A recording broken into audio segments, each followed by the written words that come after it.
Assalamualaikum warahmatullahi wabarakatuh.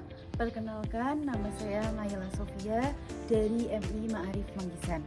Kemarin pada tanggal 26 April tahun 2026, kami telah mengikuti pelatihan implementasi kurikulum berbasis cinta yang diadakan di KKG Kecamatan Mojo Tengah. Untuk mengimplementasikannya, mari ikuti saya di dalam kelas. Assalamualaikum warahmatullahi wabarakatuh. Waalaikumsalam warahmatullahi wabarakatuh. Selamat pagi semuanya. Pagi. Alhamdulillah, hari ini kita berjumpa kembali dalam keadaan yang sehat, dan alhamdulillah hari ini kita masuk semua, nggih? Sebelum kita memulai kegiatan pada pagi hari ini, mari kita berdoa terlebih dahulu supaya diberi kemudahan, diberi kelancaran, dan diberi kesuksesan untuk kita semua. Silakan ketua kelasnya, Mas Haki, bisa memimpin berdoa.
Terima kasih sudah berdoa bersama-sama.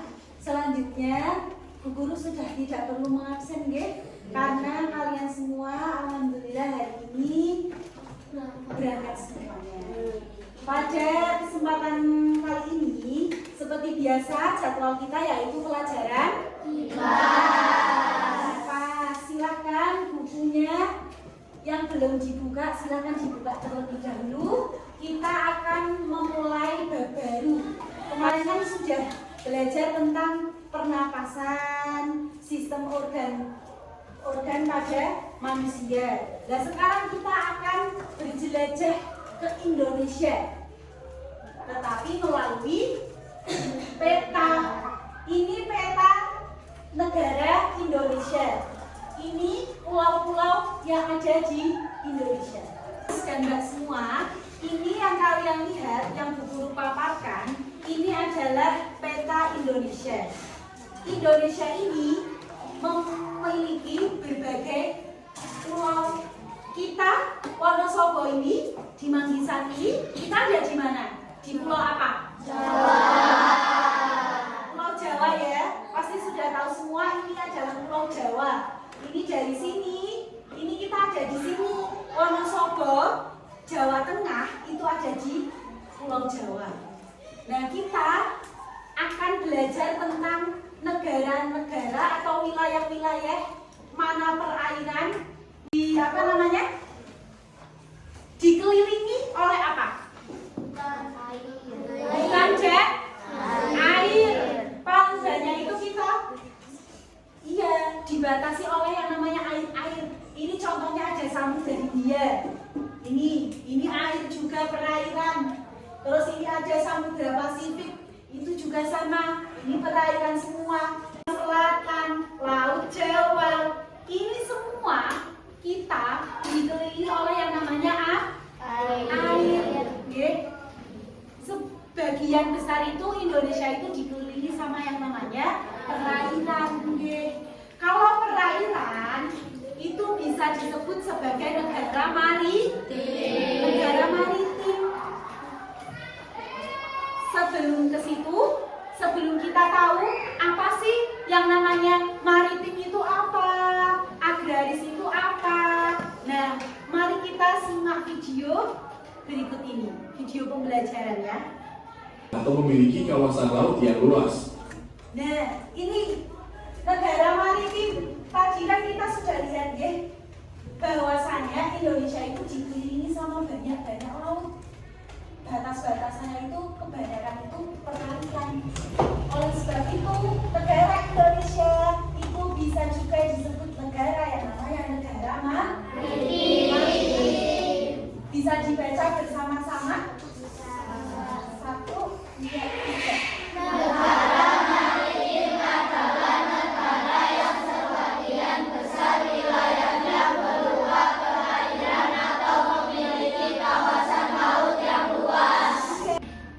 Ciri-ciri negara maritim. Ciri-ciri negara maritim diantaranya: 1. Memiliki wilayah laut. 2. Memanfaatkan laut untuk kesejahteraan rakyat. 3. Memiliki transportasi laut. 4. Memiliki perdagangan laut. 5. Memiliki armada militer laut untuk menjaga kedaulatan laut di wilayahnya. Itu ya, ciri-ciri dari negara maritim. Yang pertama sudah jelas, memiliki wilayah laut, lautnya sangat luas.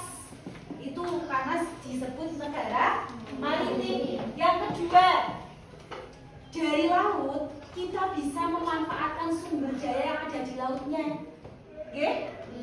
Contohnya untuk kesejahteraan rakyatnya atau masyarakatnya, orang-orang yang rumahnya dekat dengan perairan-perairan, laut-laut, itu biasanya mereka bekerja sebagai nelayan. Nah, disitulah para nelayan itulah yang memanfaatkan laut. Bisa diambil terumbu karangnya, bisa diambil ikan-ikannya yang bisa dikonsumsi, bisa dijual, bisa dibuat rumput laut. Itu semua masyarakatnya itu mengambilnya dari laut, memanfaatkan hasil yang ada di laut tersebut untuk dijadikan sumber ekonominya mereka. Itu kalau masyarakat yang berada di sekitar laut.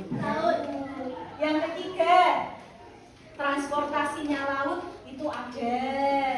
Biasanya orang yang tinggal di laut itu kebiasaan itu mereka sudah terbiasa sekali dengan yang namanya transportasi laut.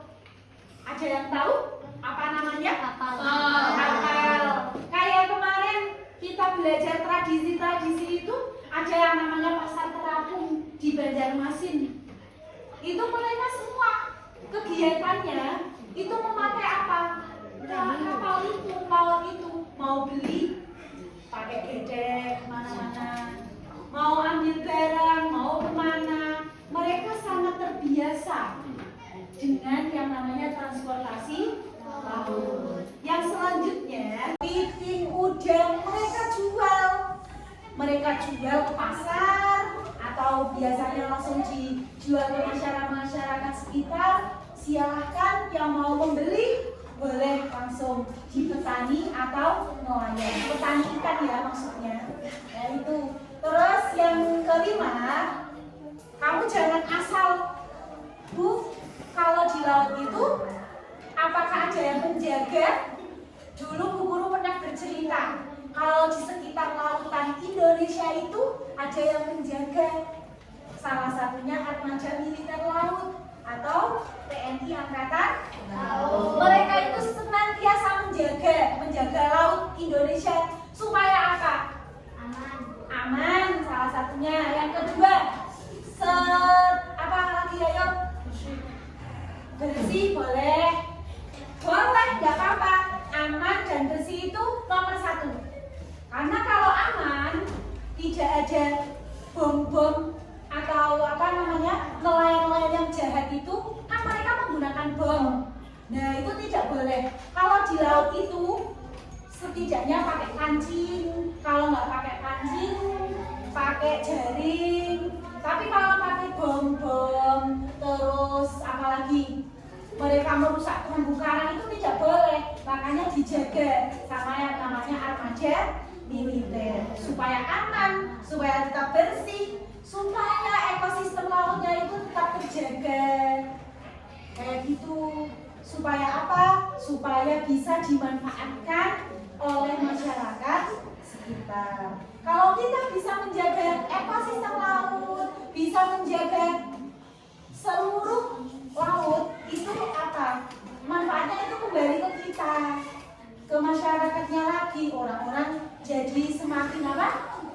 Semakin cari ikannya gampang, tidak berisinya ikan samu-samu terus. Kayak itu nggih, karena itu ekosistemnya terjaga. Itu ciri-ciri dari negara maritim. Manfaat laut. Laut Indonesia yang luas memiliki banyak sekali manfaat, di antaranya 1. Sumber ikan dan makanan laut lainnya. 2. Tempat wisata laut atau wisata bahari. 3. Energi alternatif seperti pembangkit listrik tenaga angin. 4. Penghubung antar pulau. 5. Sumber daya lepas pantai seperti minyak bumi dan gas bumi. 6. Sumber garam. 7. Sumber ilmu dan penelitian di bidang kelautan. Negara agraris. Negara agraris adalah negara yang sebagian besar rakyatnya bermata pencaharian dengan bercocok. Ini tadi di Indonesia selain banyak lautnya, di Indonesia juga dinobatkan sebagai negara agraris. Negara agraris itu adalah negara yang sebagian besar rakyatnya itu bermata pencaharian sebagai petani. Rata-rata di Indonesia itu pekerjaannya petani. Oleh sebab itu Indonesia dijuluki sebagai negara agraris. Negara agraris itu berarti negara yang apa? Yang kepulauannya itu banyak daratannya itu berupa apa? Pertanian, sawah, hutan, ladang. Nah itu di Indonesia kan tadi banyak kepulauan-kepulauannya. Nah ini salah satunya itu negara yang sebagian besar penduduknya itu Tanah. petani. Dengan wilayah daratan yang luas, penduduk di negara agraris dapat mengolah tanah untuk dimanfaatkan menjadi lahan-lahan pertanian dan perkebunan. Hasil bercocok tanaman ini dapat dijadikan usaha untuk memenuhi kebutuhan hidup mereka.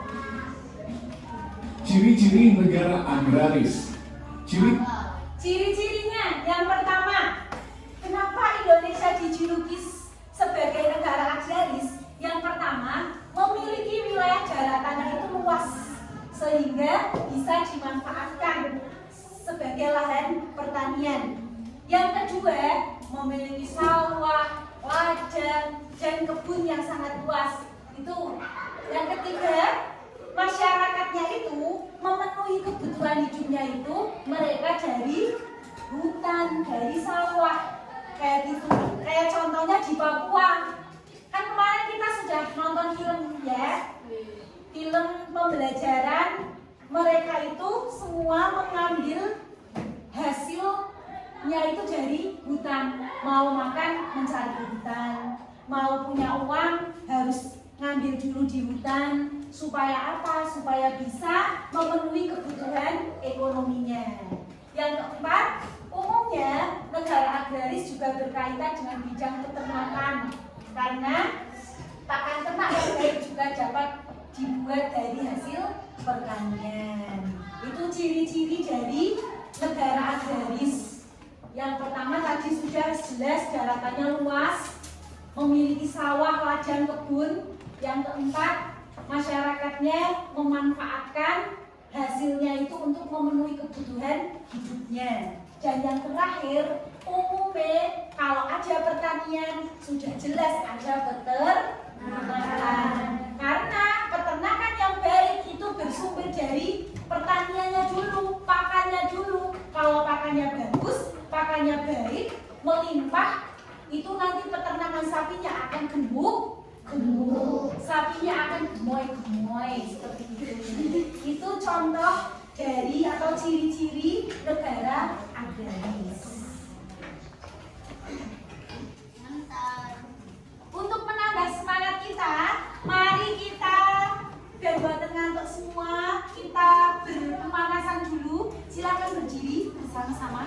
Berdiri yuk, berdiri.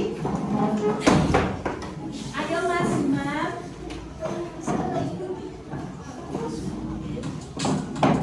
Silakan diikuti. Ayo, terus.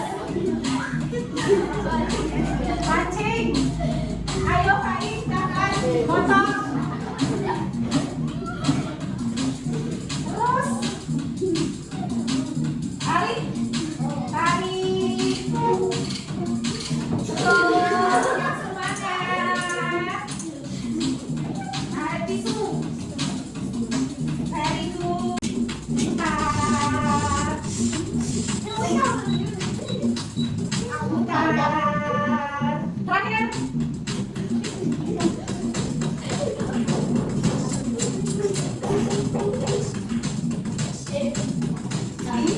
Setelah kamu mempelajari tentang negara agraris dan negara maritim, itu juga ada efeknya bagi negara Indonesia atau kepulauan Indonesia. Dengan adanya itu, dengan ada ini ada yang namanya, ini kan Indonesia dari Sabang sampai Merauke. Itu kalau di dalam peta sini itu ada yang membatasi, ada yang namanya garis, ya garis Wallace sama garis Weber. Garis Wallace itu yang membatasi antara pulau mana saja, ya Sumatera, Kalimantan, Jawa dengan Sulawesi. Nah ini yang garis Weber ini antara Sulawesi, Nusa Tenggara dengan Papua. Ini yang menyebabkan Indonesia berbeda-beda jenisnya flora dan faunanya. Sebaran flora dan fauna di Indonesia dan dunia. Hai teman kece, pernahkah kalian berpikir mengapa kanguru banyak ditemukan di Australia dan Papua, tetapi tidak ditemukan di pulau-pulau lain di Indonesia? Apa yang membedakan Papua dengan pulau-pulau lainnya di Indonesia? Padahal Australia dan Papua tidak berada pada daratan yang sama dan dipisahkan oleh selat koras yang panjang. Contoh lainnya tapir. Mengapa tapir banyak ditemukan hanya di wilayah Sumatera dan Semenanjung Malaya? Kanguru banyak ditemukan di Papua dan Australia, serta tapir banyak ditemukan di Sumatera dan Semenanjung Malaya. Pada zaman es, saat permukaan laut sangat rendah, benua Australia dan Papua menyatu dalam satu daratan yang disebut paparan sahul. Begitu pula Sumatera dan Semenanjung Malaya yang tergabung menjadi satu daratan dan dikenal dengan nama paparan Sunda.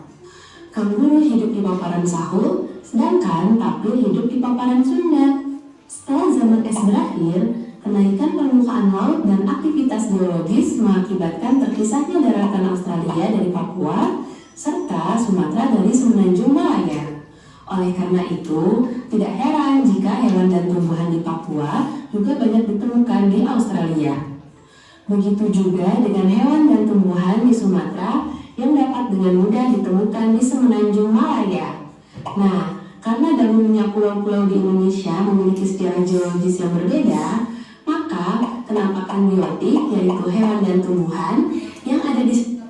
Nah ini tadi itu sedikit penjelasan ya, kenapa di daerah Papua dan Australia itu bisa ditemukan hewan-hewan yang sama. Tadi kan ada garisnya, ini garis apa namanya? Wallace sama garis Weber. Kalau di sini itu dinamakan apa? Fauna apa? Asiatis. Ini Asiatis. Di sini apa yang tengah? Peralihan ya. Ini wilayah tengah atau peralihan juga boleh. Yang sana paling sana apa? Australis. Iya. Australialis. Ini tengah atau peralihan. Ini wilayah barat Asiatis. Ini ada di Pulau Sumatera, Jawa, dan Kalimantan. Di Sumatera biasanya ditemukan yang paling menjadi ikonik Sumatera itu adalah ini, harimau Sumatera. Itu banyak kami temui di Pulau Sumatera. Di Pulau Jawa ini ada floranya. Apa namanya itu? Bunga apa? Apa enggak? Melati. Iya. Terus di Kalimantan, iya itu ada yang namanya bunga yang besar, namanya Rafflesia arnoldi. Di daerah sini juga, di daerah barat ini, ciri-ciri faunanya itu adalah hewan mamalia atau hewan yang biasa menyusui, kayak harimau menyusui. Apalagi yang biasa ditemukan Sapi. ya amoan, sapi, babi rusa itu bisa ditemui di daerah barat, fauna barat. Yang tengah itu peralihan. Peralihan itu di Pulau Sulawesi, Pulau Nusa Tenggara, Tenggara Timur dan Tenggara Barat. Ciri-cirinya itu hewannya itu hampir sama dengan yang Australis, berkantung, terus apalagi kayak biawak itu komodo itu biasa kita temukan di ini di Nusa Tenggara ini menjadi ikonik itu komodo. Terus yang terakhir itu ada Australis. Australis itu di pulau apa saja? Papua dan sekitarnya. Ciri-ciri hewannya itu mirip dengan yang peralihan, tetapi di sana yang paling terkenal atau yang paling menjadi orang-orang pengen lihat itu adalah hewan kanguru. Hewan kanguru itu biasa ditemukan di daerah Australis yang berkantung, meletakkan anaknya itu di kantongnya. Supaya apa? Supaya aman, tidak dimangsa hewan yang lainnya. Itu kanguru. Terus ada lagi burung yang cantik. Apa? Cendrawasih. Candra atau cendra? Burung cendrawasih itu ya banyak ditemui di daerah Papua. Di hutan-hutan Papua itu banyak sekali burung-burung cantik, namanya burung cendrawasih. Ada juga kayak babi rusa itu, babi tapi ada ininya. Setelah tadi kita sudah belajar banyak ya dari persebaran negara-negara, ada negara maritim sama negara agraris. Terus juga persebaran flora dan fauna di Indonesia yang terbagi menjadi 3. Sekarang Bu Guru pengen memberikan kamu soal atau kuis supaya bisa lebih paham lagi atau bisa lebih mengingat lagi, oh ternyata kalau di Sumatera itu hewan yang terkenal itu harimau Sumatera. Kalau di Jawa itu ada tapir, ada badak itu. Nah, silakan kuis ini dijawab bareng-bareng semua. Nanti kalian pilih salah satu, bisa A, bisa B, atau bisa C. Paham ya?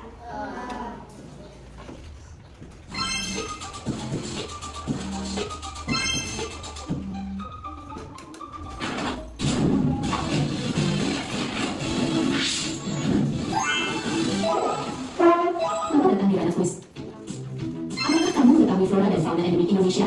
Kuis kali ini seputar flora dan fauna endemik Indonesia. Part 1. Are you ready? Ya. Revolusi. Pertanyaan yang pertama. Hewan yang dikenal sebagai raja hutan di Sumatera adalah?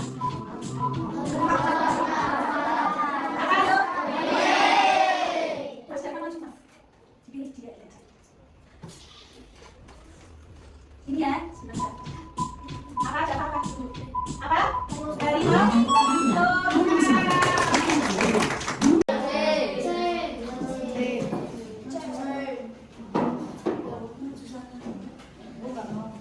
Yuk, bareng-bareng jadi simbol negara Indonesia burung apa? Jawabannya ya? Kita lihat. Oke. Burung Garuda. Pertanyaan ketiga. Jawab. Gitu dulu, Mbak. Oke. Kalimat semua. Pertanyaan keempat. Bunga Indonesia Haki, Awal maju, Pertama. Haki, maju. Haki, ayo. Haki.